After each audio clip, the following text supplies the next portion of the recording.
Bonjour mes amis, je suis Alice XVR3. En cas de transmission interrompue, vous pouvez voir cette diffusion sur mon canal alternatif donné en commentaire. Des bisous. Feu! Monsieur Griffin, c'était il y a plus de 50 ans. Où en sommes-nous aujourd'hui?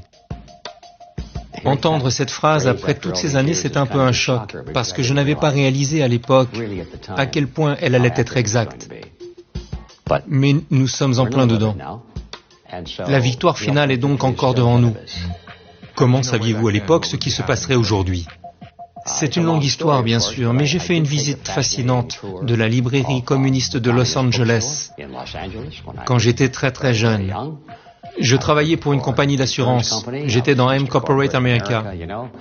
C'était l'époque où l'image du hippie était très populaire.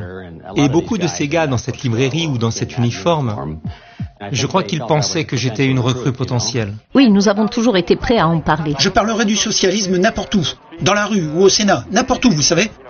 Vous êtes une faction communiste qui fait un gros coup de force pour le SDS? Est-ce qu'il y a des communistes ici? Je pense que oui. Oui, ce sont des communistes. Et pourtant, notre nation ne semble pas s'en préoccuper. Beaucoup de journaux, de télévision, de commentateurs et d'éducateurs qualifient ces jeunes révolutionnaires de dissidents. Mais ces voix sont-elles celles d'une simple dissidence?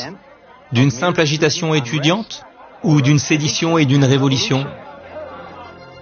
Ils m'ont invité à participer à leur groupe d'études, comme ils les appelaient, et étaient vraiment l'entonnoir de recrutement. Et je n'avais pas besoin de faire semblant d'être intéressé parce que je l'étais. Je voulais voir ce qu'ils faisaient.